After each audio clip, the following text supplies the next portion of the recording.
हम लोग श्रीमद् भागवतम के तीसरे स्कंद के 26वें अध्याय के पहले श्लोक को आज पढ़ रहे हैं। हमने पिछले अध्याय में सुना था कि भगवान ने भक्ति योग की महिमा का वर्णन किया। ग्लोरीज ऑफ डिवोशनल सर्विस ये अध्याय का शीर्षक था। हमने सुना भी कैसे भगवान की भक्ति जीव को ऐसे स्थान पे ले जाती है, मतलब वैकुंठ ले जाती है जहाँ पे काल का भी प्रभाव नहीं होता है। लेकिन किसी भक्त की, भाई बेसिकली भक्ति के बाद में जान लिया तो अब और क्या जानना है, कुछ नहीं। लेकिन किसी भक्त के मन में जिज्ञासा हो कि भाई ज्ञान क्या होता है, तो इसकी चर्चा वह इस अध्याय में करने वाले हैं, ज्ञान की चर्चा करने वाले। तो मेरे पीछे बोलिएगा। अभी माता देवहूति ने कोई प्रश्न नहीं किया, प्रश्न तो उनका भक्ति के संबंध में था, लेकिन ज्ञान के बोला गया था कि ज्ञान के बारे में बताएंगे, तो ज्ञान भी के विषय में भी भगवान बोल रहे हैं। लेकिन उससे पहले हम 26वें अध्याय का कथा सार सुनेंगे। प्रकृति के मूलभूत सिद्धांत, ये टॉपिक है, इस पूरे मतलब ये अध्याय का शीर्षक है। और ये सार जो है वो शिला भक्ति सिद्धांत सरस्वती ठाकुर जी की जो द्वारा छपाया गया ग्रंथ है भागवतम, जिसका प्रभुपाद जी, इसको लेकर के प्रभुपाद जी ने अनुवाद आदि किए हैं, तो उसमें से लिया गया है। उसको हम पढ़ते हैं, केवल पढ़ रहे हैं कि इस अध्याय में क्या बोला जाएगा नटशल में, और प्रयास करा जाएगा कि हर बार जब अध्याय को शुरुआत करेंगे तो हम लोग ऐसे कथा सार पढ़ लेते हैं। इस अध्याय में भगवान कपिल देव अपनी माता दिव्यहूति को प्रकृति पुरुष के तत्व ज्ञान के लिए महतत्व आदि की उत्पत्ति का वर्णन करके सांख्य युग का वर्णन कर रहे हैं। भाई ये क्या बोल गए, प्रकृति और पुरुष क्या है? प्रकृति मतलब भौतिक प्रकृति और पुरुष मतलब जीवात्मा। तो जीवात्मा देह नहीं है, हम अपनी आंख नाक कान नहीं, हम इससे पृथक एक आत्मा है, कॉन्शियस लिविंग एंटिटी। तो इन दोनों के स्वरूप को समझेंगे तब ना अलग अलग कर पाएंगे। जब तक हम यही नहीं समझेंगे कि आत्मा का स्वरूप क्या है, मैं कौन हूं, उसके तत्व को, उसके सत्व को नहीं समझेंगे। जैसे सिंपल सी बात है, हम लोग मर जाते हैं ना। वैभव प्रभु आपका क्या विचार है? मरते हैं। आपकी दादी मरी ना? रुक जाइए बस। हाँ, फर्स्ट इमीडिएट रिएक्शन क्या था हमारी? मेरी मम्मी मर गई ना। अब ये क्या हमसे बात कर रहे हैं, तो अब चालू सत्य बोलना चालू, फिजिकली नहीं है ये ब्लड उनका ना। लेकिन जगत में तो लोग रो रहे हैं ना, इतने मार दिए, इतना ये हो गया, ये है ना। तो आप देखिए, क्योंकि आत्मा का स्वरूप, आत्मा के तत्व को नहीं जान रहे हैं, इसलिए देह की पहचान आत्मा से कर रहे हैं, है ना। और इसी वजह से अपना पूरा जीवन हम केवल देह के लिए कर रहे हैं। देखिए, ध्यान दीजिएगा इस बात को। करियर बनाइए, बिजनेस करें, नौकरी करें, कोई आपत्ति नहीं है, लेकिन ये है किसके लिए? इनको दीजिए। आप उसी स्पॉट पे बैठे, इसमें सबसे अधिक प्रश्न किए जाते हैं। आपको अगर आप बचना चाहते हैं प्रश्नों से, तो आपको स्पॉट चेंज करना पड़ेगा। वेदवादी को भी बहुत प्रश्न। तो बताइए, आप मान लीजिए बिजनेस करना चाहिए, किसके लिए बिजनेस कर रहे हैं? अब मैं ऑप्शन देता हूँ, आत्मा के लिए, मन के लिए, बुद्धि के लिए, कि देह के लिए? देह के लिए। वेरी गुड, बस ये सिंपल सा उत्तर चाहिए था। तो देखिए, देह के लिए करना पड़ता है काम, फ्री में तो कोई पैसा देगा नहीं आपको, वो ठीक है। अपने लिए क्या कर रहे हैं? कुछ भी नहीं। ऐसा तो नहीं आप यहाँ पे when you are in Rome then behave like Romans. नहीं, अब है ना, शॉकिंग बात है ना कि भाई केवल बिजनेस कर रहे हैं। आप ध्यान दीजिएगा, मैं ये नहीं कह रहा हूँ कि बिजनेस या नौकरी मत कीजिए, लेकिन केवल यही करना सही है क्या?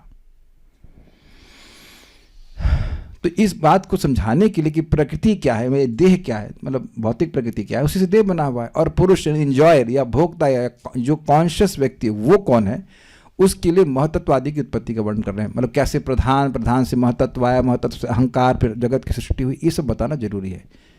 देखिए, आपको लग रहा है, उसको ऑफ कर दीजिए माइक को, कि भक्ति में आने के बाद भी ये विवेक जब नहीं होता है ना कि देह और देही में क्या भेद है, तो लोग देह के लिए ही प्रार्थना करते हैं, भक्ति करके भी।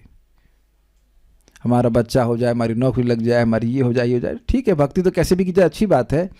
लेकिन देह में अध्यास इतना ज़्यादा है कि सुनना समझना जरूरी है कि हम देह से पृथक व्यक्ति हैं।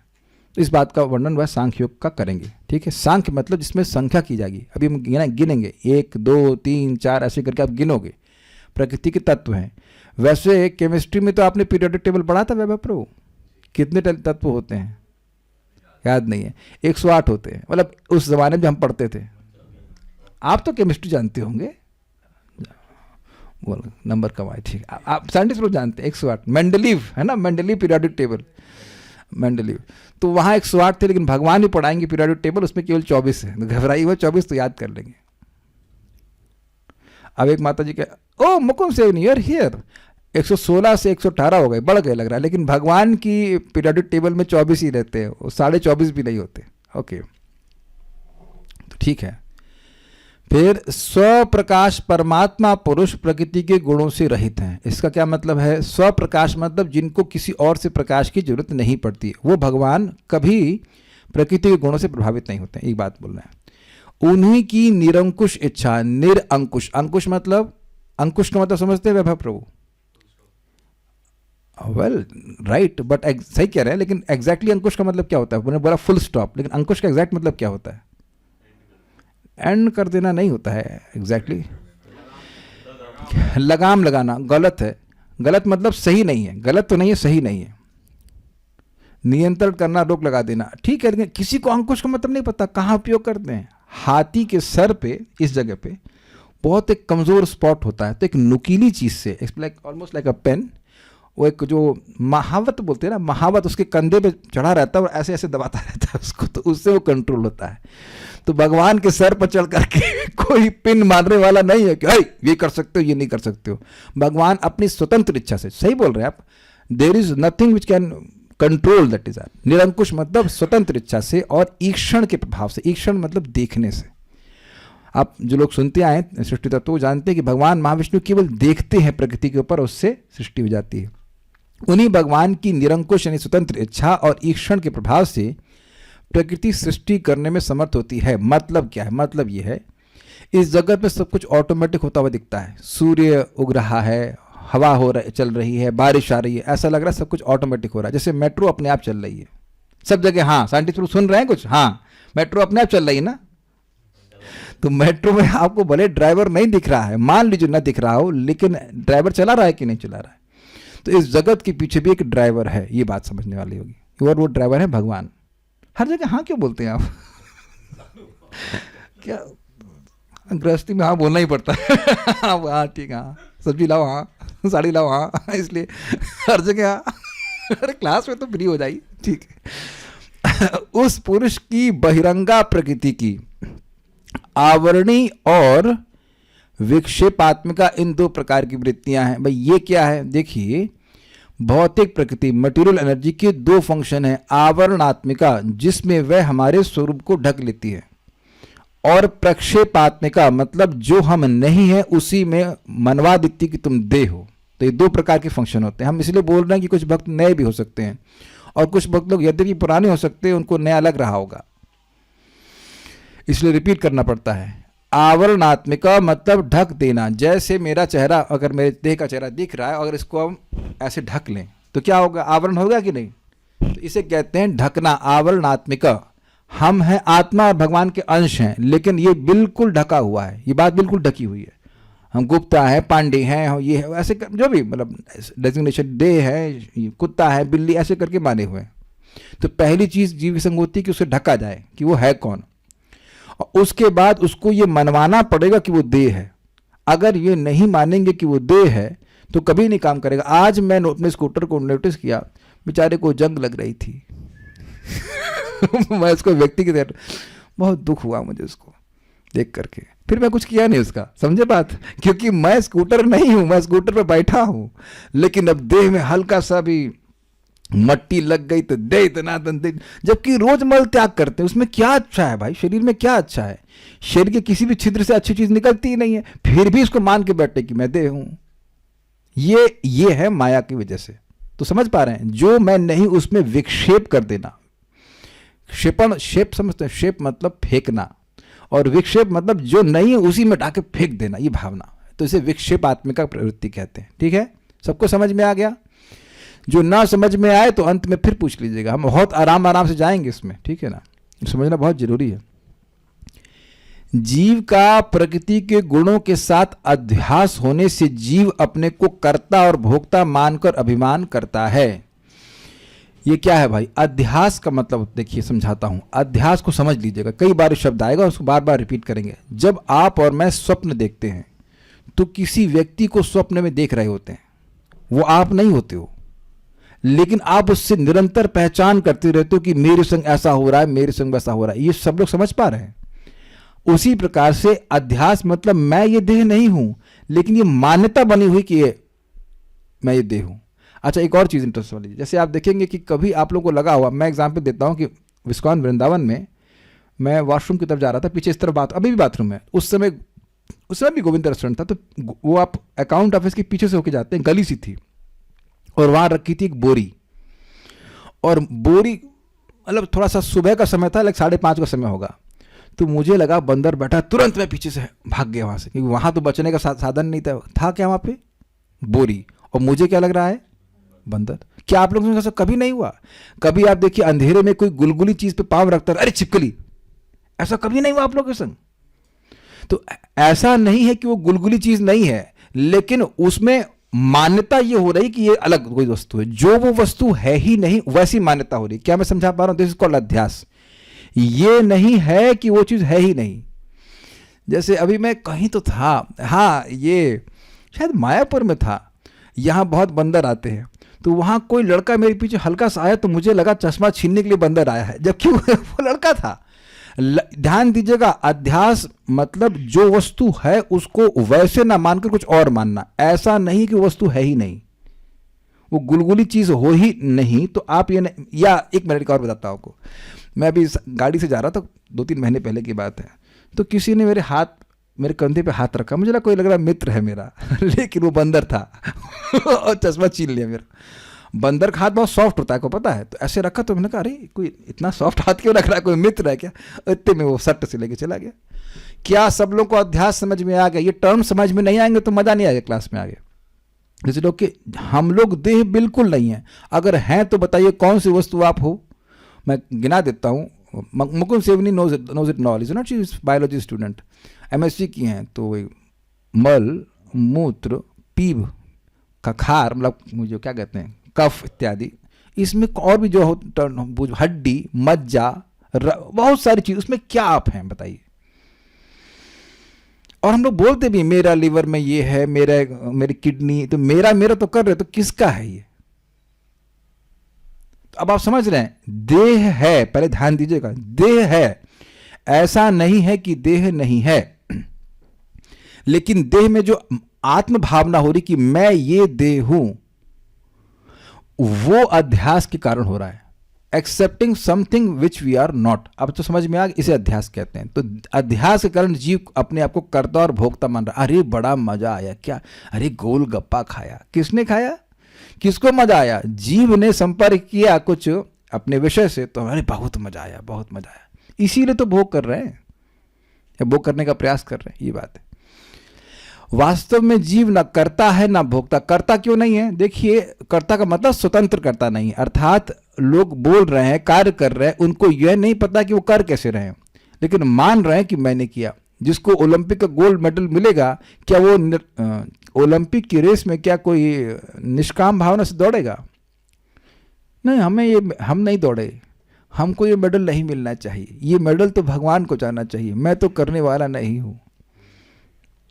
या आप लोग भोजन बनाते हैं तो क्या ये सोचते हैं कि नहीं द्रवित प्रभु, जो आप जॉब करते हैं तो आप मानते हैं ना कि आप जॉब कर रहे हैं? सब लोग मानते हैं, इज इट नॉट? आप कुछ कार्य करते हैं तो यही लगता है कि आप कार्य कर रहे हैं, और अन्य लोग भी बोलते हैं आप ही काम कर रहे हैं, लेकिन वस्तुतः हम केवल इच्छा करते हैं। मैंने इसीलिए कहा कि स्वतंत्र करता नहीं, करता तो है लेकिन वह केवल इच्छा करता है, बाकी सारे कार्य जो हैं वो प्रकृति के गुणों के द्वारा किए जाते हैं। तो इस तरह से वास्तव में जीव न करता है न भोगता। ऐसी उपाधि जनित अभिमान से ही जन्म मृत्यु का प्रवाह और कर्म बंधन उपस्थित होता है। This is very deep and very heavy. जब तक जीव ये मानता रहेगा कि वो देह है, तो क्या वो इंद्रिय तृप्ति करेगा कि नहीं करेगा? ये बताइए।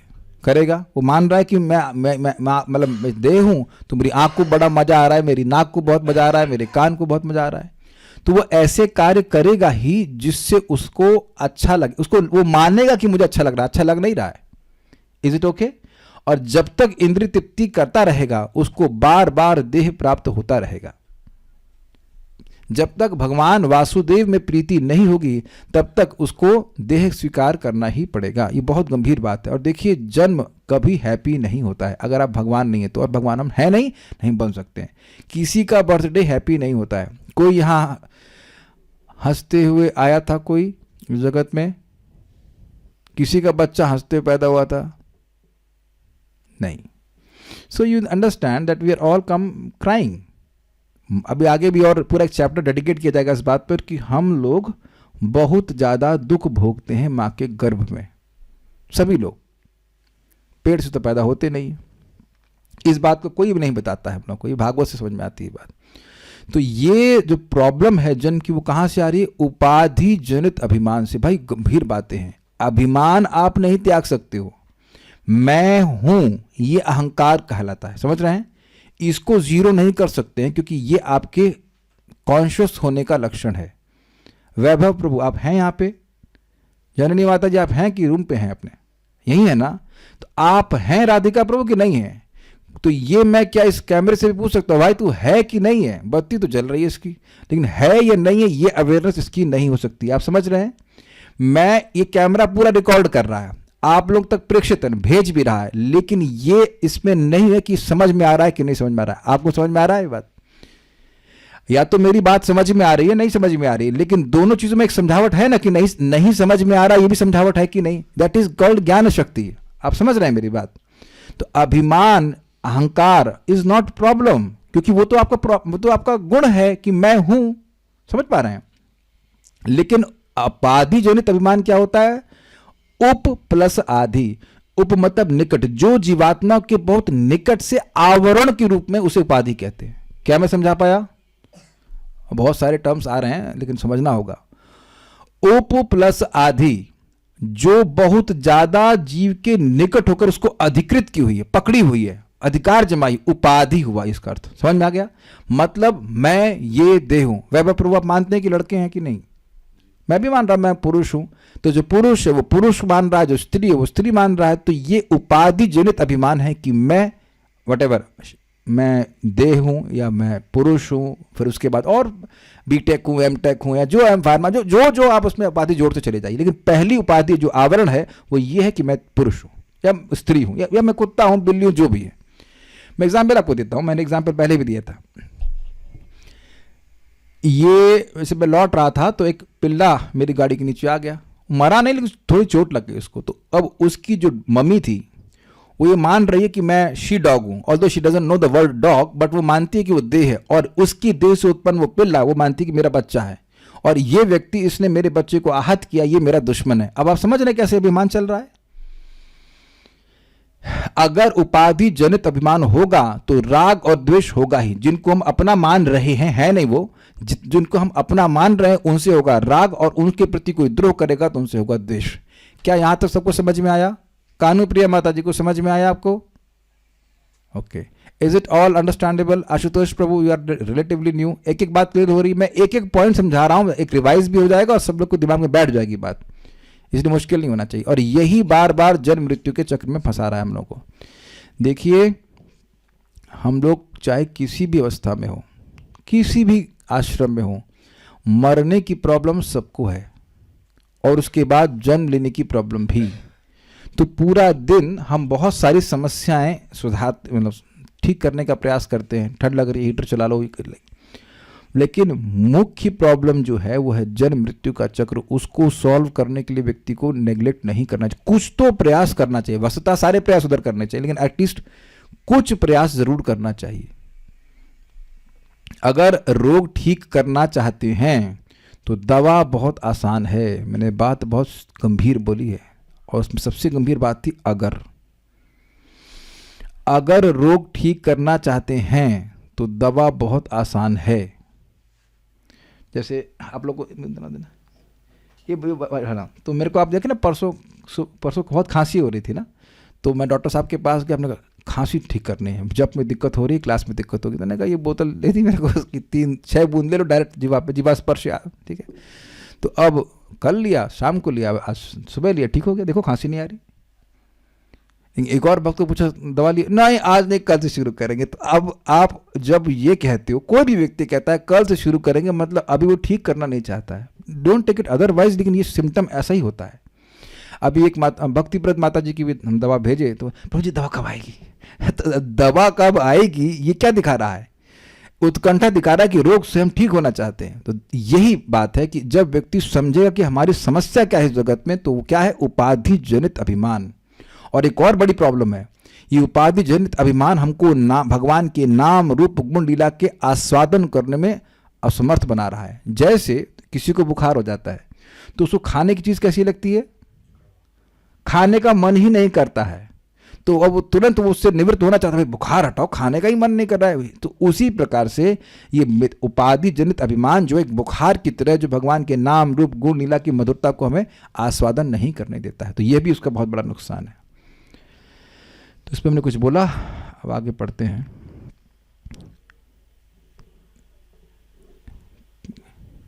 कुछ पूछ रहे हैं, 90% लोग जन्म मृत्यु को प्रॉब्लम नहीं मानते हैं। 90% कि 99.9%? देखिए, जिस भक्त ने प्रश्न किया है उनको किसी ने निरुत्साहित किया, इनको थोड़ा सा क्रोध आता है, दैट इज ओके। तो उनको किसी ने बोला कि तुम्हारी एक अच्छी आदत है कि तुम्हारी बस केवल यही अच्छी आदत है कि सुबह उठ के जप कर लेती, बाकी कोई अच्छा गुण नहीं है। अब हम उन जिन्होंने बोला उनसे हम झगड़ा तो नहीं करेंगे, लेकिन क्या ये कम बात है? वो कोई ये व्यक्ति जो उठ रहे हैं, ये क्यों उठ रहे हैं, काहे उठ रहे हैं? 3 बजे चैंटिंग कर रहे हैं, वाई? 3 बजे की चैंटिंग तो वही है ना, जंगल में मोर नाचा किसने देखा? कोई देखेगा भी नहीं ना कि आप चैंटिंग करोगे एक्सेप्ट आवर ओन ग्रुप। इसका मतलब बहुत सीरियस हैं, जन्म मृत्यु के चक्र से बाहर निकलने के लिए तब न कर रहे हैं। क्या लगता है, कोई विरोध है मेरे बात का? तो क्यों उठेगा 3 बजे कोई? एक भक्त बोले दिस इज मोस्ट ऑस्पिशियस, नहीं क्या बोल रहे थे, कौन बोल रहे थे, हमको याद नहीं आ रहा है अभी। कोई डिवोटी बोल रहे थे, प्रभु जी उस समय तो सबसे अच्छी नींद आती है, लेकिन आपकी कृपा से हम लोग उठ पा रहे हैं। अरे तेरे, उस 3 बजे सब काम अच्छे होते हैं, नींद भी अच्छी आती है। हमने कहा यही काम है हमारा। But this is a point कि ये गुण नहीं मिलता है भैया। भगवत गीता में स्पष्ट लिखा है, मनुष्याणाम सहस्रेषु कश्चिद यतति सिद्धये। बहुत गंभीर बात भगवान बोल रहे हैं, पशु नाम नहीं बोल रहे हैं, मनुष्यानाम सहस्रेषु। बहुत जबरदस्त बात है, अब इस पर विचार कीजिएगा। आहार निद्रा भय मैथुनम चा सामान्य में तद पशु भी निराणाम धर्मो ही तेषाम अधिको विशेषो धर्मे नहीं ना पशु भी समाना। आहार निद्रा भय और मैथुन पशुओं में और इंसानों में बराबर रहता है। तो जो धर्म का आचरण करता है वह मनुष्य है। तो आप ये मत सोच लेना कि जो मनुष्य घूम रहे हैं उनमें कोई व्यक्ति ना, जो मनुष्य धर्म का आचरण कर रहे हैं उनको मनुष्य कहा जाता है, बाकी तो द्विपद पशु हैं। समझ रहे हैं? कलयुग में स्पेशली तो भगवान द्वापर में बोल रहे थे, जो लोग मनुष्य शरीर में हैं लेकिन धर्म का आचरण नहीं कर रहे हैं तो वो तो पशु हो गए, तो बाहर। ठीक, अब जो मनुष्य शरीर में है और धर्म का आचरण कर रहे हैं उन्हें कहा जाएगा मनुष्य। समझ में आया? और उन मनुष्यों में से मनुष्याणाम सहस्रेषु, हजारों उन मनुष्यों में से जो ठीक ठीक धर्म का पालन कर रहे हैं, कश्चिद यतति सिद्धये, कोई एक व्यक्ति सिद्धि का प्रयास करता है। Interest in Krishna consciousness is extremely rare and you should be able to see it. कुछ समझ पा रहे मैं क्या कह रहा हूं? मैं कौन हूं ये नहीं जानते, बाकी सब जानते हैं, और उसमें कोई दिक्कत नहीं कि वो नहीं जानते कि वो कौन है। Is that not a problem कि हम यही नहीं जानते कि हम कौन हैं? तो भगवान बोल रहे हैं कि कोई एक व्यक्ति ऐसा होगा जो विचार करेगा कि मतलब सोचेगा कि मैं हूं कौन, मेरे जीवन का उद्देश्य क्या है, मरने के बाद मैं कहां जाता हूं, इत्यादि इत्यादि इत्यादि। ये तताम अपि सिद्धानाम कश्चिन माम वेति तत्पथा, जो बहुत सारा यत्न कर रहे हैं सिद्धि के लिए, उनमें से कोई व्यक्ति भगवान को जानने वाला होता है। So rare. तो खैर हम बात ये कर रहे थे कि ये जो भक्त भगवान की भक्ति कर रहे हैं, you all are rare, almost extinct species in Kaliyuga. कुछ समझे मेरा ये कमेंट आप? जो भक्त भागवत में रुचि रख रहे हैं, नाम जप कर रहे हैं, वो कलयुग में rare of the rare species हैं। स्पीशीज मतलब हो गया ना अलग स्पीशीज, मनुष्य में एक पशु स्पीशीज, मनुष्य में मनुष्य स्पीशीज, और मनुष्य में सिद्ध प्राप्ति के लिए प्रयास करने वाली स्पीशीज, वो बहुत कम है। स्पीस नहीं, स्पीशीज, जाति प्रजाति। कर्म बंधों से मुक्त नहीं होना चाहते। वो कहते हैं अरे कुत्ता बनेंगे तो क्या दिक्कत है। प्रभुपाद से कोई बोला कि कुत्ता बन जाएंगे तो क्या दिक्कत है? प्रभुपाद कहते ठीक है, तो तुम्हें मेरा आशीर्वाद प्राप्त है, ले लो भाई। कपिल देव प्रकृति का लक्षण बताते हुए देवहूति को प्रधान का स्वरूप और प्रधान के कार्य स्वरूप चतुर्विंशति तत्व तथा जीव और ईश्वर को एक साथ गिनने से एक तत्व या पृथक पृथक गिनने पर कुल 25 तत्व और तत्पश्चात क्रमशः उन सब तत्वों की उत्पत्ति की विधि और उनके लक्षणों का कीर्तन किया है। ये क्या बोल गए, बहुत लंबी बात हो गई। देखिए, इस भौतिक जगत को बनाने वाले 24 तत्व हैं। उसमें सबसे पहला तत्व है प्रधान, प्रधान के बाद महतत्व, उसके बाद सूत्र तत्व और उसके बाद अहंकार, अहंकार के बाद और सारे तत्व आते हैं, उसको हम गिनाएंगे आपको। तो इस प्रकार से वो गिन करके बताएंगे कि इस जगत की सृष्टि होती कैसे है। लेकिन जीवात्मा और भगवान इस जगत के तत्व नहीं है, वो अलग हैं, तो उनको अलग से रखा जाएगा। 24 तत्व हो गए मटेरियल और बाकी जीवात्मा हो गया 25वां और 26वें हो गया भगवान, या उनको एक ले लेंगे तो 25 हो जाएगा। ओके, नोट, अब गिनना शुरू कीजिए। प्रकृति अर्थात प्रधान। अब ये क्या होता है थोड़ा समझ लीजिए। यहाँ पे पूरे जगत में रजोगुण, तमोगुण और सतोगुण, इसी से सृष्टि होती है। तो प्रधान वह अवस्था है जिसमें रजोगुण, तमोगुण और सतोगुण साम्य अवस्था में रहते हैं, इक्वल बैलेंस्ड अवस्था में, और इस कारण से कोई सृष्टि नहीं होती है। वैभव प्रभु, ये मत कहना कि आपको समझ में नहीं आ रहा है, क्योंकि हम बिल्कुल जीरो से समझा रहे हैं, है कि नहीं? पहली बार भी जो लोग सुन रहे हैं वो सुन लीजिए। प्रधान मतलब प्रकृति की वह अवस्था जिसमें कोई सृष्टि नहीं होती है। जैसे एक सिंपल से एग्जांपल दे रहा हूं, रोटी बनाते हैं तो रोटी बनाने के लिए आटा है, तो आटा पड़ा हुआ है, कुछ होगा नहीं उसमें, लेकिन उसमें जल डालते हैं और उसको गूंथते हैं तो फिर कुछ अलग ट्रांसफॉर्मेशन होता है कि नहीं? तो वो अवस्था जिसमें कोई सृष्टि नहीं हो रही है, रजोगुण, तमोगुण और सत्वगुण 1:1:1 की रेशो में रहते हैं, उसी को प्रकृति कहते हैं, उसी को प्रधान कहते हैं, और ये शाश्वत है, इसकी सृष्टि नहीं होती है। समझ में आ गया प्रभु जी? ठीक है। अब इसके बाद महतत्व या फिर उसको बुद्धि तत्व भी कहते हैं, उसकी सृष्टि होती है। भगवान महाविष्णु, सब लोग जानते हैं उनको, भगवान महाविष्णु अपने दृष्टिपात के द्वारा इस प्रकृति में या प्रधान में जीवों को और काल शक्ति को डाल देते हैं। तो काल शक्ति के द्वारा वो एजिटेशन होना शुरू हो जाता है और गुण डिस्टर्ब होना शुरू हो जाते हैं, और उसमें जीवात्मा भी हैं जो भोग करना चाहते हैं। ओके, इजी है? कुछ किसी को कठिन लग रहा है? सबको समझ में आ रहा है? योगेश प्रभु, समझ में आ रहा है ना बात? नहीं आ रहा है? समझना चाहते हैं? महाविष्णु को जानते हैं आप? अब तक तो जान गए होंगे। तो महाविष्णु भगवान अपने दृष्टिपात से, अपनी आंख से प्रधान पर देखते हैं, और उस दृष्टिपात के द्वारा जो जीव, बद्ध जीव उनके शरीर में रह रहे होते उनको उसमें डाल देते, और काल शक्ति के द्वारा उसको डिस्टर्ब करते हैं। अरे जैसे दही पड़ा रहता है तो वो मथनी होती है ना, ब्लेंडर, तो ब्लेंडर चलाने से उसमें मंथन होता है कि नहीं? उसी प्रकार से इस प्रधान में मंथन होता है भगवान की काल शक्ति के द्वारा। तो अब सतोगुण बढ़ता है पहले, और उसमें महतत्व की सृष्टि होती है। महतत्व में सतोगुण की प्रधानता होती है।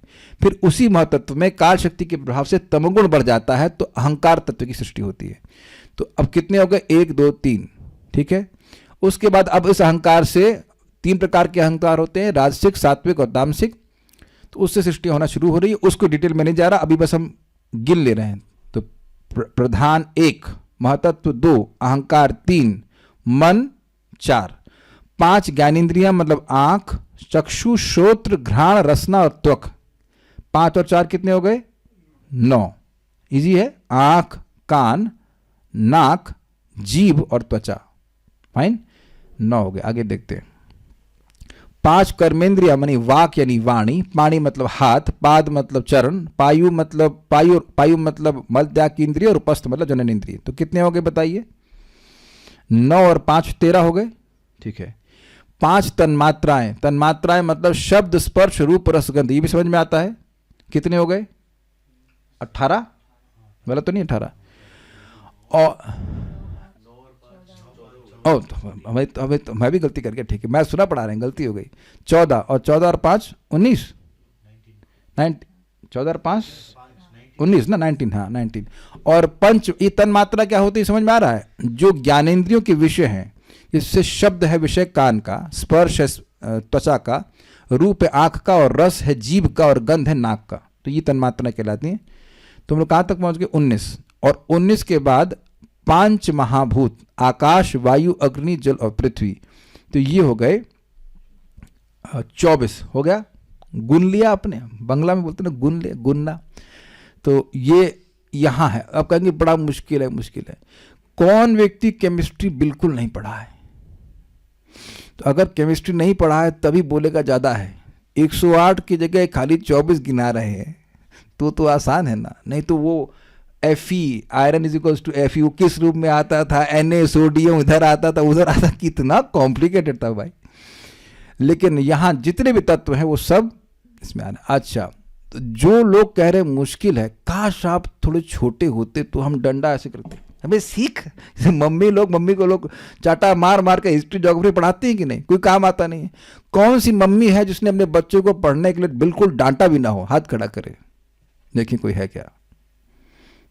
और शीतल मत, तभी तो बच्चे, अरे अब आपके बच्चे तो वैदिक उसमें पढ़ते हैं, आपकी बच्ची तो वैदिक पढ़ती है, ठीक है, पता नहीं पढ़ रही कि नहीं पढ़ रही है, लेकिन पढ़ ही रही होगी, ठीक है, पढ़ रही होगी, मैं मानता हूँ अच्छी बच्ची पढ़ रही है, वो तो संस्कृत पढ़ रही है। लेकिन हिस्ट्री ज्योग्राफी आदि को या जो भी अपने भौतिक चीज़ को पढ़ने के लिए कौन डांट नहीं खाया है? सबने खाया है।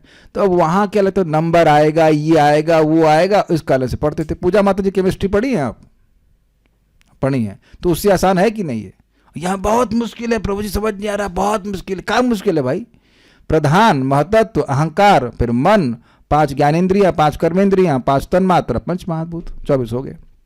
इसमें जीवात्मा कहाँ है? श्याम गोपीनाथ प्रभु, शूट कीजिए जीवात्मा को यहाँ पे। जीवात्मा नहीं है। क्यों जीवात्मा नहीं है? क्योंकि जीवात्मा भौतिक पदार्थ नहीं है। ये बात समझना बहुत जरूरी है, बहुत जरूरी है, बहुत जरूरी है। क्यों? क्योंकि हम सुबह से शाम तक कोई बद्ध जीव यही सोचता है कि मैं भौतिक वस्तुओं को इकट्ठा कर लूंगा तो मैं सुखी हो जाऊंगा, विच इज इम्पॉसिबल। समझ रहे हैं? जो आपकी प्रकृति से बिल्कुल विपरीत वस्तु हैं उनको इकट्ठा करके आप कभी सुखी नहीं हो सकते। इसको यूज किया जाता है। Matter is suppose to be used, not loved. Living entities are suppose to be loved. The need of living entity is love and matter has to be used in to that effect. क्या आप समझ पा रहे हैं बात को? ये हाँ, ये चाहे लैपटॉप हो चाहे कुछ भी हो, एनीथिंग, उसको भगवान की सेवा में यूज करना है। लेकिन जीवात्मा की नीड है कि वह भगवान की सेवा करे। ठीक है, ये सब सुनना बहुत जरूरी होता है। कोई कमेंट नहीं? कोई कमेंट नहीं है, ठीक है। So it's understood, so will go forward. अब हमारा श्लोक शुरू हो रहा है। टाइम है, हो जाएगा, बहुत इजी है। श्री भगवान माइक दीजिए माता जी को। श्री भगवान उवाच, उवाच, फिर से बोलिए, श्री भगवान उवाच, श्री भगवान उवाच, अथ ते संप्रवक्ष्यामि, बोलिए, अथ ते संप्रवक्ष्यामि तत्त्वानां लक्षणं पृथक्, तत्त्वानां लक्षणं पृथक्, यद् विदित्वा विमुच्येत, यद् विदित्वा विमुच्येत, पुरुषः प्राकृतैः गुणैः, पुरुषः प्राकृतैः गुणैः, अथ ते संप्रवक्ष्यामि, अथ ते संप्रवक्ष्यामि तत्त्वानां लक्षणं पृथक्, तत्त्वानां लक्षणं पृथक्, यद् विदित्वा विमुच्येत, यद् विदित्वा विमुच्येत, पुरुषः प्राकृतैर्गुणैः, पुरुषः प्राकृतैर्गुणैः। बोलिए, बोलिए। श्री भगवान उवाच, श्री भगवान उवाच, अथ ते संप्रवक्ष्यामि, अथ ते संप्रवक्ष्यामि, तत्त्वानां लक्षणं पृथक्, तत्त्वानां लक्षणं पृथक्, यद्विदित्वा विमुच्येत, यद् विदित्वा विमुच्येत, पुरुषः प्राकृतैर्गुणैः, पुरुषः प्राकृतैर्गुणैः। ओके, हो गया, पास हो गए। भगवान कपिल ने आगे कहा, हे माता, अब मैं तुमसे परम सत्य की विभिन्न कोटियों का वर्णन करूंगा जिनको जान लेने से कोई भी पुरुष प्रकृति के गुणों के प्रभाव से मुक्त हो सकता है। पुरुष मतलब जीवात्मा। पुरुष का अर्थ यहाँ पर पुरुष अभिमानी जीव को नहीं बोल रहे हैं। पुरुष मीन्स एंजॉयर, एक्सपीरियंसर।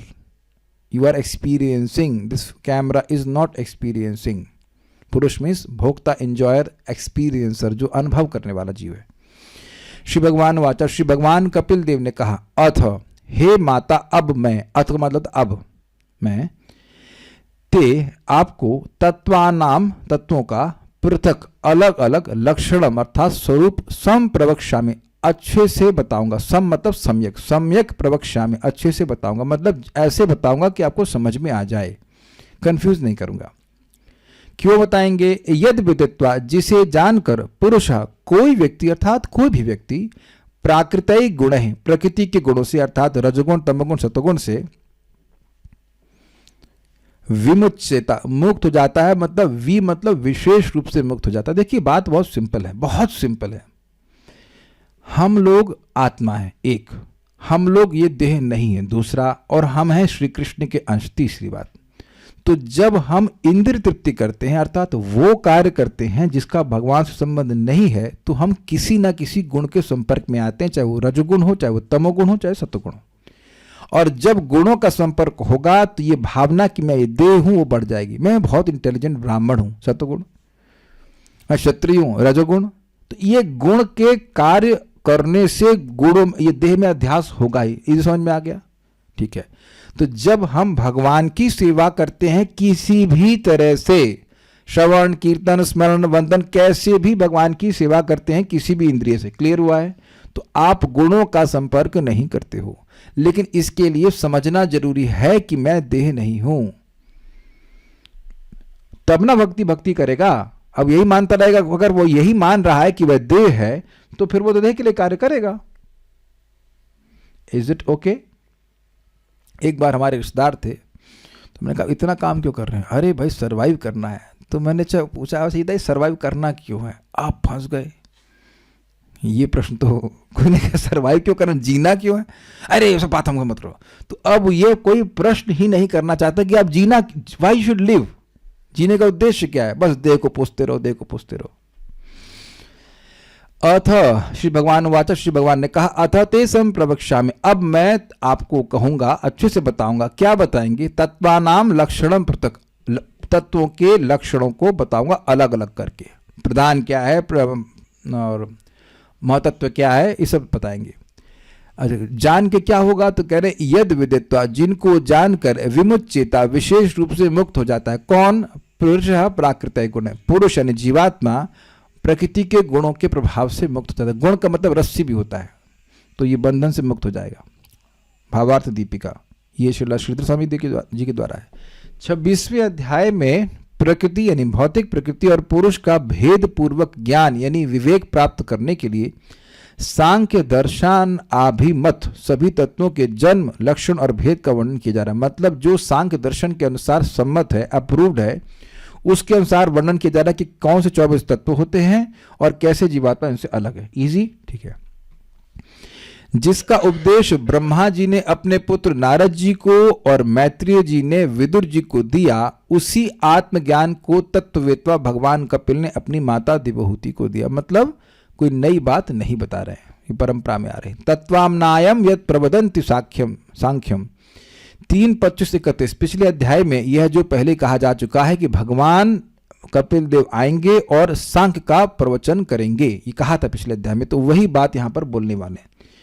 वहां पर सांख्य, भक्ति तथा योग इन तीनों को बतलाया गया है। योग मतलब अष्टांग योग, भक्ति को बता चुके हैं पिछले अध्याय में। अतएव पीछे के अध्याय में भक्ति का वर्णन करके अब सांख्य का वर्णन अथ इत्यादि श्लोक से किया गया है। सबको समझ में आ गया? इजी है। बोले थे कि भक्ति, सांख्य और योग का वर्णन करूंगा, तो पिछले अध्याय तो पूरा ग्लोरीज ऑफ डिवोशनल सर्विस है, भक्ति के बारे में बात की, भक्ति के बारे में बता दिए। अब इस अध्याय में वो सांख्य का वर्णन करेंगे, आगे के अध्याय में जब कभी होगा तो वो योग का वर्णन करेंगे, अष्टांग योग का। Easy, simple, fine. जो लोग अब अभी तक मतलब रिवीजन क्लास सुन रहे थे, तो अब तो कोई कठिनाई नहीं होनी चाहिए ना। वहां लग रहा होगा अरे तो भाई साहब बड़ा तेज जा रहे हैं, अब तो आराम आराम से पढ़ा रहे हैं ना। कोई भक्त है, रतन लाल प्रभु आपकी फैमिली है कि दिख नहीं रहे? हाँ, अब तो समझ में आ रहा है। अब तो खैर पहले भी सुनते हैं ना लेक्चर, अब तो धीरे धीरे जा रहा हूँ, समझ में आ रहा है ना, कोई कठिनाई नहीं है। ठीक है, माता जी को पूछ लीजिएगा, जो ना समझ में आएगा वो आप समझा देना, बाद में छोड़ना नहीं, ट्यूशन पढ़ा देना। होता है ना कि क्लास में कुछ नहीं समझ में आ रहा है तो जो थोड़े एडवांस स्टूडेंट होते हैं उनसे पढ़ लेते हैं, तो जो ना समझ में आए तो ट्यूशन पढ़ा दीजिएगा आप। ठीक है। देखिए एक बात याद आती है, प्रभु जी माता जी हैं, तो मैंने बोला कि सुबह उठ जाइए, जल्दी सो जाइए, करिए 7:30 बजे आते हैं, 6:45 पे आते हैं, खाना बनाते हैं, फिर देखते हैं बच्ची ने पढ़ाई करी कि नहीं करी। हो। तो इसी तरह जैसी चिंता होती कि बच्चों ने पढ़ा कि नहीं पढ़ा, तो बच्चों को समझाना चाहिए, पत्नी को समझाना चाहिए। मज़ेदार बात क्या है कि सामने वाले को भले ना समझ में, आपको समझ में आ जाएगा। ये किया है कभी आपने?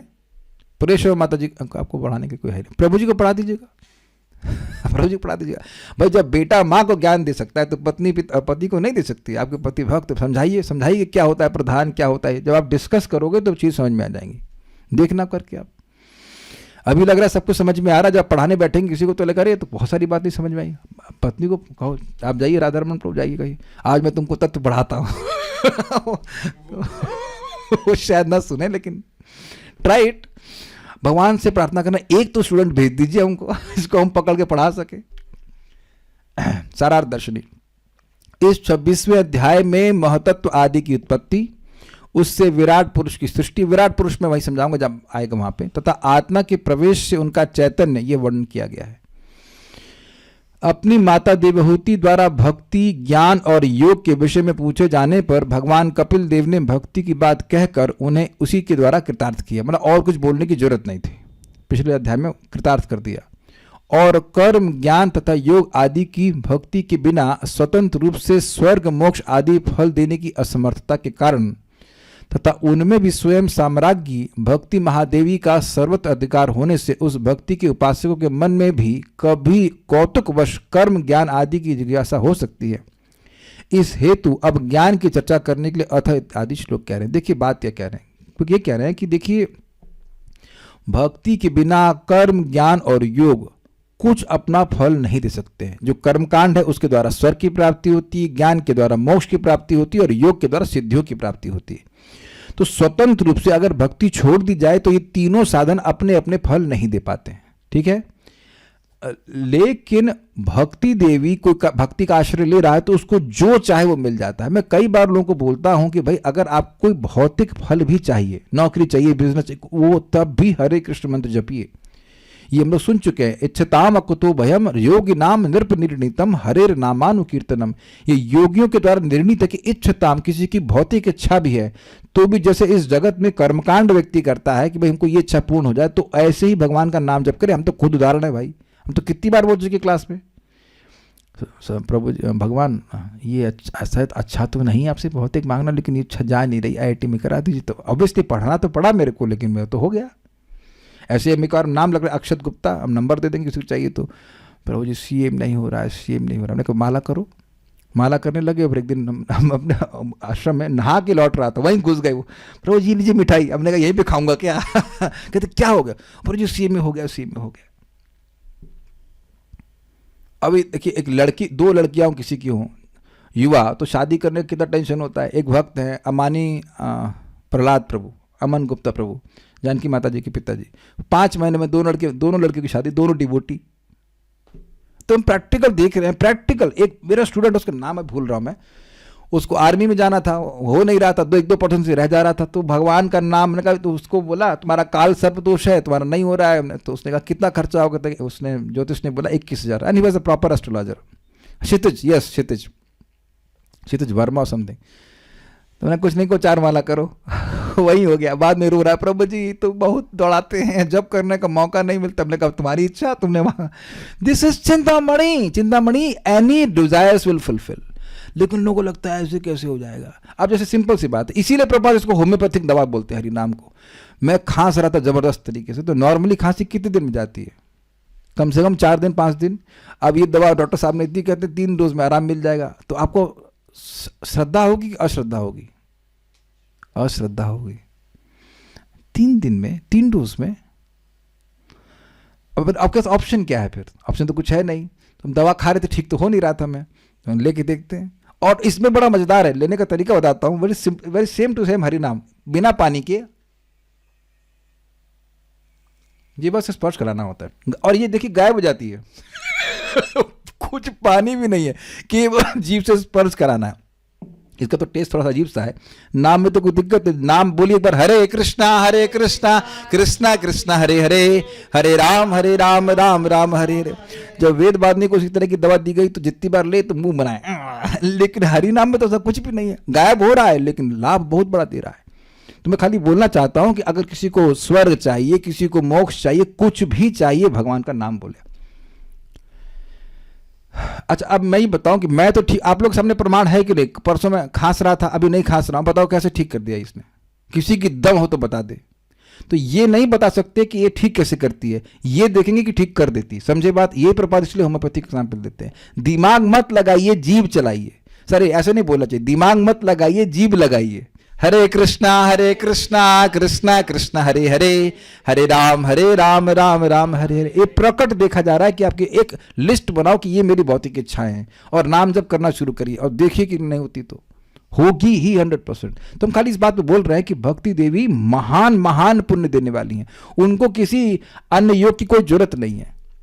लेकिन अब मान लो जो भक्ति कर रहा, फिर भी उसको कौतुक हो कि भाई ज्ञान होता क्या है। मान लो उसको कौतुक हो, तो उस कौतुक मीन्स क्यूरियोसिटी हो, तो उसको संतुष्ट करने के लिए भगवान बता रहे हैं। मतलब देखिए, कभी कभी क्यूरियोसिटी केवल क्यूरियोसिटी वश होती है, उसकी जरूरत नहीं होती है।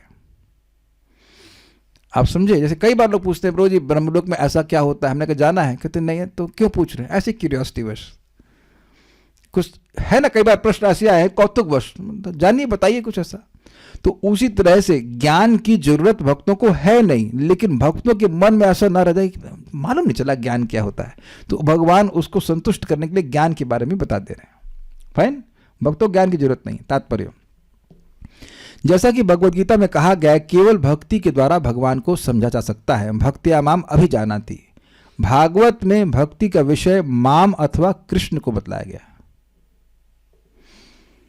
श्री चैतन्य चरितामृत में व्याख्या की गई है कि कृष्ण को समझने का अर्थ है कृष्ण को उनकी अंतरंगा शक्ति यानी इंटरनल पोटेंसी, उनकी बहिरंगा शक्ति, उनके विस्तारों तथा अवतारों समेत समझना। ये बहुत इंपॉर्टेंट बात है, ये बहुत इंपॉर्टेंट बात है। कोई भारतीय तो जरूर ये क्लेम कर देंगे कि हम कृष्ण को जानते हैं।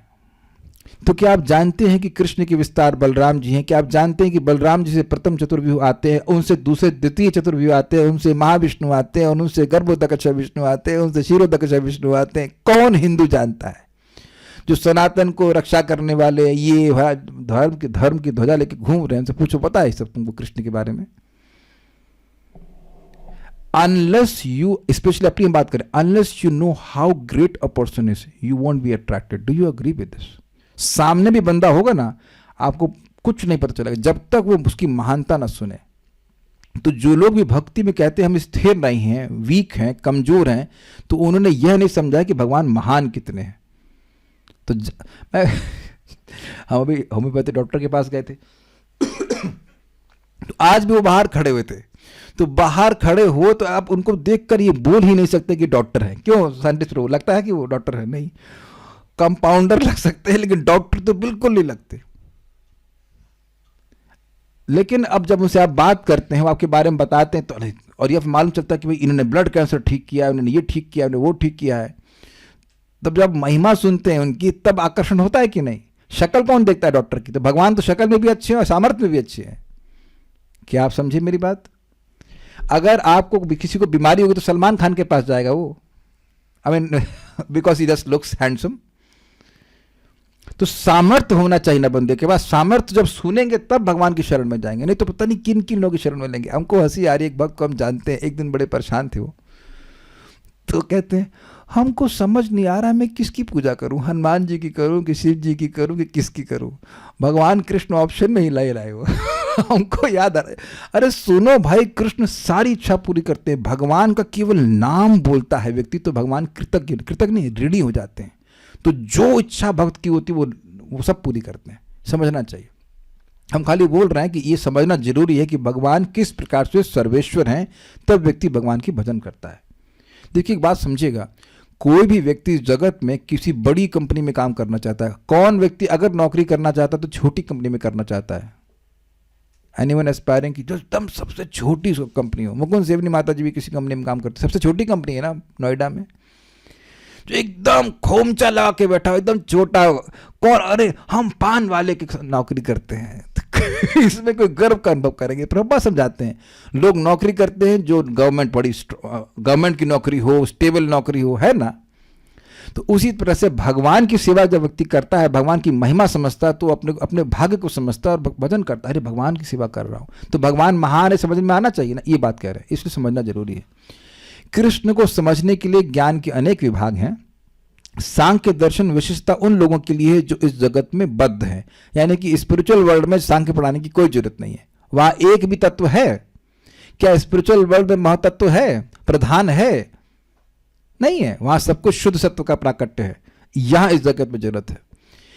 इसे परंपरा प्रणाली या शिष्य परंपरा द्वारा भक्ति के विज्ञान के रूप में समझा जाता है, अर्थात वो परंपरा जो भगवान से शुरू आती है, गुरु शिष्य परंपरा में सीखना चाहिए। भक्ति के प्रारंभिक अध्ययनों की व्याख्या पहले की जा चुकी है, मतलब पिछले अध्याय में भक्ति क्या है वो व्याख्या की कर दी गई है। भगवान अब भक्ति का विश्लेषणात्मक अध्ययन प्रस्तुत करेंगे।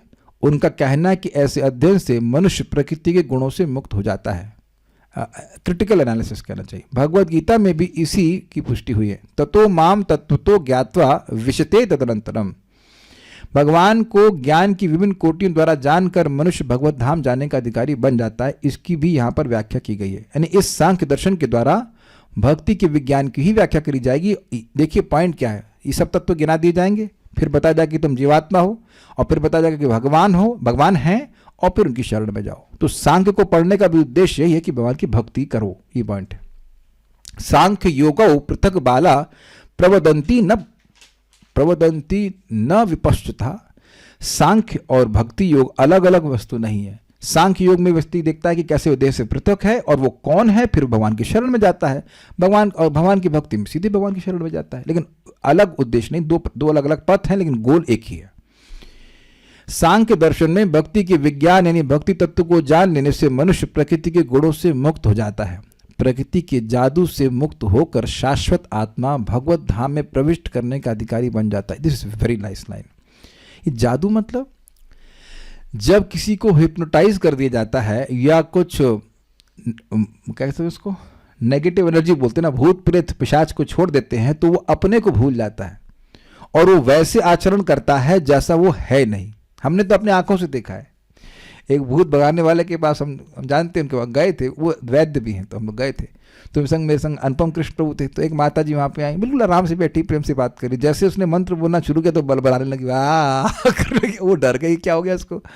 तो वो था भूत, लेकिन वो प्रकट नहीं था। लेकिन जैसे ही मंत्र बोला तो वो अपना उसको डिस्टर्बेंस हुआ। तो ये बात समझिए, मैं कई बार रिपीट कर रहा हूँ, हम लोग ये सोच रहे हैं कि हमारी ये इच्छाएं हैं, ये छू लूँ, ये खा लूँ, ये, लेकिन ना, ये अविद्या रूपी जो पिशाची बैठी हुई माया पिशाची वो प्रेरित कर रही है। जैसे भी मैंने आपसे पूछा ना कि आप अपने लिए क्या कर रहे हैं, तो ये है माया का जादू। समझ रहे हैं? किसी को जादू कर दे तो जो है नहीं, वो जो है वो बिल्कुल भूल जाएगा। ये भौतिक प्रकृति का जादू है। तो इससे अपने को पृथक देखकर भगवान के धाम जाने का अधिकारी बन जाता है। देखिए, भगवान के धाम जाना बहुत आसान चीज है। करना क्या है? भगवान का स्मरण करना है, भगवान की पूजा करनी है, भगवान को प्रणाम करना है, भगवान का मन मना भक्ति करनी है, 4 चीज करनी है। और अब भौतिक जगत में कितना कितना करना पड़ता है, कितनी कितनी चीज करनी पड़ती है, और उसका रिजल्ट क्या है? मर गए, खत्म। उसके बाद सारा जो आपने इकट्ठा किया वो दूसरे लोग भोगेंगे। अब अपना अगले जन्म में जाइए। And that can happen today also ना। तो भगवान के धाम जाने का अधिकारी वही होगा जो अपने को इस देह से पृथक समझ करके भगवान की भक्ति करे। सिंपल सी बात है। जब तक मनुष्य में रंच मात्र भी इच्छा रहती है या प्रकृति पर अधिकार जताने की भावना रहती है, तब तक वह प्रकृति के गुणों के प्रभाव से मुक्त नहीं हो सकता। समझे बात? जलेबी मिल जाती तो, ये मिल जाता तो, गुलाब जामुन, या मैं तो केवल खाने का एग्जाम्पल दे रहा हूं, वो कितना अच्छा उसका बंगला है, कितना सुंदर बाथरूम है उसका। आप पता नहीं कभी गए हैं कि नहीं गए, हमको आश्चर्य होता है कि काम तो गंदा करना है, उसको इतना लाख रुपया खर्च करने का क्या मतलब है? आप कभी देखे ऐसे बाथरूम जो बहुत पैसा खर्च करते हैं? ये रामराज प्रभु पहले जिस घर में रहते थे उधर कृष्णा ऑर्चिड में, तो मैं उनसे मिलने गया था, तो 3 लाख की टेबल, डाइनिंग टेबल। तो हम लोग तो जमीन बैठ के खा लेते हैं, तो मजे से खा लेते हैं, इज इट नॉट? 3 लाख की डाइनिंग टेबल। तभी देख रहे हैं प्रकृति का जादू है कि नहीं। वो 3 लाख रुपए फ्री में आता है, उसके लिए कर रहा है ना एंडेवर। आप देखिए कि हमारे घर में ना अभी हम लोग कैंफर जलाते हैं मतलब पूजा में, तो अब ये घर में सब काला काला दीवार हो गई। आज 8 माता जी लोग आए इंग्लैंड से, तो स्वाभाविक सी बात है कि यहाँ से तो उनके पास एक पैसा सब कुछ होगा। कोई हमको बोला नहीं आपका दीवार बड़ी गंदी है, कुछ देखा भी नहीं होगा, मतलब तो ऊपर देखा भी नहीं होगा। अब मैं बोल रहा हूं तो आप लोग ध्यान जा रहा होगा, नहीं तो आप ध्यान भी जा नहीं रहा। मुझे पेंट करवाना है लेकिन टाइम नहीं है ना, क्या करेंगे, क्लास रुक जाएगी। आपको ध्यान गया वैभव प्रभु उसमें? देखो इनका घर तो बहुत अच्छा, अभी रिपेंट हुआ वैभव प्रभु का घर, तो ध्यान नहीं जा रहा ना, and you are all happy.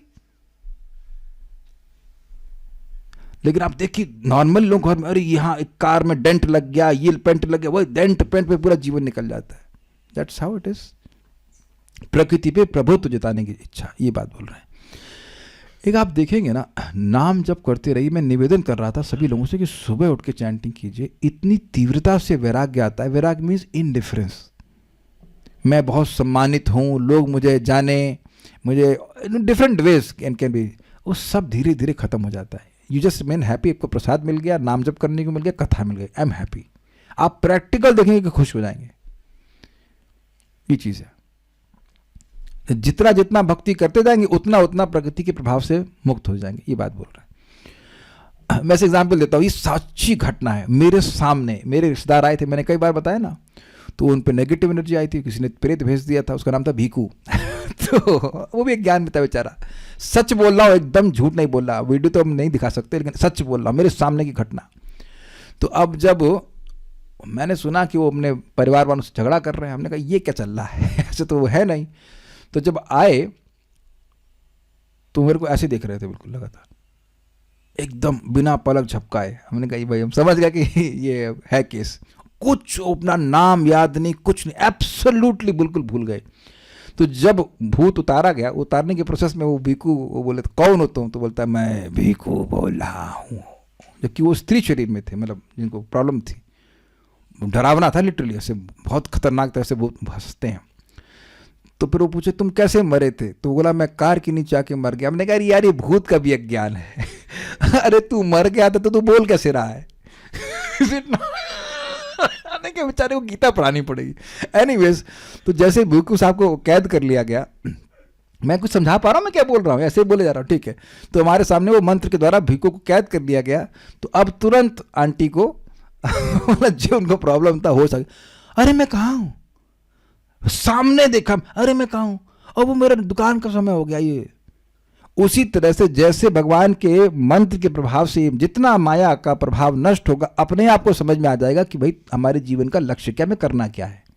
एकदम दिखता है भाई, एकदम दिखता है। और कभी कभी माया में चले भी गए तो दिखता है कि माया में गए। आज मैं जब लौट रहा था 6 बजे के अराउंड डॉक्टर के पास से, तो एकदम दिख रहा था कि माया में जाने का बहुत सिंपल तरीका है, कृष्ण की सेवा नहीं करना, और माया से बाहर आने का सिंपल तरीका है कृष्ण की सेवा करना। You are not in big maya or small maya, you are in maya if you are not serving Krishna. तो जैसे जैसे प्रकृति के गुणों से प्रभाव से मुक्त होगा तो व्यक्ति को समझ में आ जाएगा कि भाई भक्ति किए बिना मैं सुखी नहीं हो रहा हूं। ये मेरे बोलने की बात नहीं है। आप जब करिए, कथा करते रहिए, सुनते रहिए, तो आप देखेंगे कि नहीं भाई हम भक्ति करके ही सुखी होते, मेरा मन कहीं और लग ही नहीं रहा है। मैं प्लीज आप लोगों से बोल रहा हूं, आप उसको नोट कर लीजिए। भक्ति करेंगे तो हो सकता है कि प्रारंभ में आपको ब्लिसफुल ना महसूस हो, लेकिन ये जो भोगों में सुख बुद्धि है वो पहले नष्ट होगी। क्या मैं समझा पा रहा हूं? क्योंकि आपको अनुभव करना होगा, तब आपको श्रद्धा होगी। डोंट थिंक कि आपको एकदम नाम में ब्लिसफुलनेस तुरंत आ जाएगी, लेकिन ये जो भोगों में अभिनिवेश है कि भाई बड़ा मजा आ रहा है, बड़ा मजा आ रहा है, वो मजा आना खत्म हो जाएगा। ये होना चाहिए, ये होता है, ये सिम्टम है सही होने का। क्या समझ पा रहे हैं? पढ़ाई करना तो खराब लगेगा, जो कि खराब है। ये सब चीज़ें खराब लगेंगी आपको, व्यर्थ की बातें खराब लगेंगी। ये सारी बातें अगर हो रही हैं तो आप सही हो रहे हैं। कि कई बार लोग से पूछते पर मुझे पढ़ने में मन नहीं लगता, तो सही है, सही हो रहे हैं आप ठीक हो रहे हैं, समझे बात। भोगों में मन नहीं लगता, अच्छे हो रहे हैं, ठीक है। तो ये दिखा रहा है कि प्रकृति के गुणों के प्रभाव से आप मुक्त हो रहे हैं। अतः मनुष्य को विश्लेषण द्वारा, एनालिसिस द्वारा पूर्ण पुरुषोत्तम भगवान को समझना होगा, जैसा कि भगवान कपिल ने सांख्य दर्शन में समझाया। उसको हम आगे समझते रहेंगे। वो प्रश्न है किसी वक्त को तो हम देख लेते हैं। नहीं, कोई प्रश्न नहीं है तो स्टॉप हियर। श्रीमद् भागवतम की जय, श्रील प्रभुपाद की जय, निताय गौर प्रेमानंदे। अगर एक मिनट,